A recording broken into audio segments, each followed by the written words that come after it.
Let's shift gears completely now and have this discussion. It's equally relevant, dare I say. Valentine's Day, certainly one of the biggest retail days on the shopping calendar. According to Statistics South Africa, the average spend is around 700 Rand per person on a day like this. Droves of shoppers who prefer to buy their Valentine's Day goodies online have been warned, though, against cyber criminals. Suspicious domains, email scams, and malicious malware are just some of the methods that are used by criminals to trick you and I, consumers, into sharing banking details and personal information. For more on this, let's bring in cybersecurity expert at Checkpoint, that's Lebo Mabasa, who joins us now via our video link for some tips and tricks, dare I add, Lebo. It's great to have you on the program. I hope I don't embarrass myself by wishing you a happy Valentine's Day if you are celebrating. I mean, typically, people who do any kind of shopping today are doing it at last minute, and I imagine that's what makes them a whole lot more vulnerable. Yes, good morning, Ayanda, to yourselves and the viewers, and happy Valentine's to everybody. So everybody is doing some last minute, obviously, Valentine's shopping, and everybody has to be very careful when they're doing this shopping, because we've actually seen Valentine domains increasing by 150% just alone in January. What does that mean? By the way, apologies for interrupting you there. I mean, when you say you see domains increasing, are these fake websites that are coming up?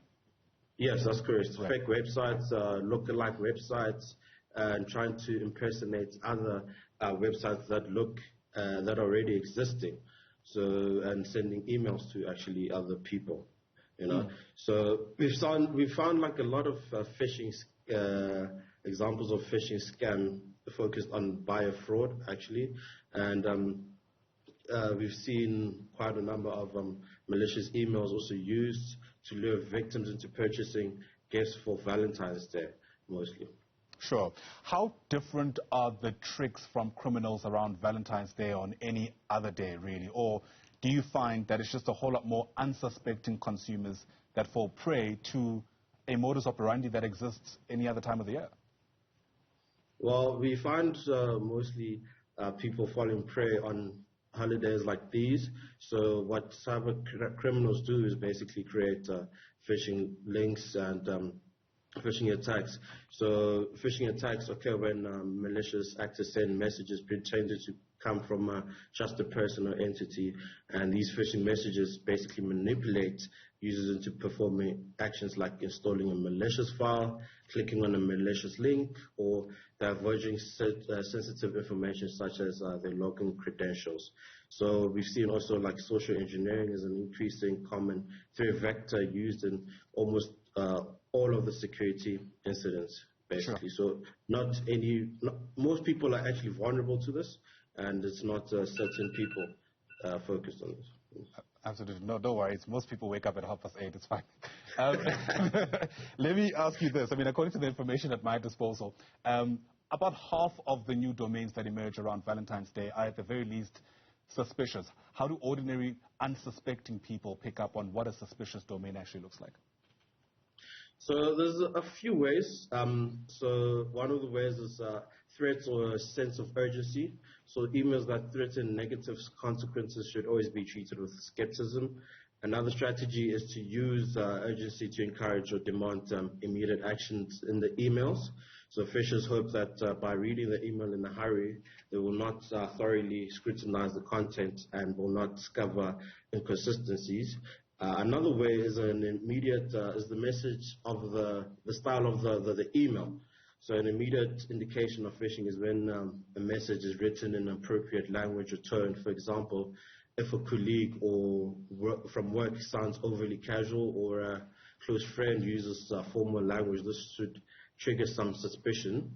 And also, we also look at unusual requests. So if an email requires you to perform non-standard actions, it could indicate that the email is suspicious. For example, if an email also claims to be coming from a specific IT team and asks for a software to be installed, these activities are usually handled centrally by the IT department, then the email could probably be malicious. So we also look at linguistic errors, so spelling and grammar errors, or other signs of phishing emails, and also the web address inconsistency. So another way to identify potential phishing attacks is mismatched with email addresses, links, and domain names. So it's a good rule of thumb to always cross-reference previous communication from the email address. So recipients should always hover over the link in the email before clicking it to confirm the actual destination. So if the email is believed to be sent from, for example, the post office, but the domain of the email does not include the post office address, then that is a sign of a phishing email. Right. Plenty to look out for, especially because hopefully you are not hoping to be in a situation where your good intentions on this Valentine's Day end in tears, as they say. Thanks very much indeed for your tips and tricks. Lebo Mabasa is a cybersecurity advisor with Checkpoint. Once again, thanks very much indeed.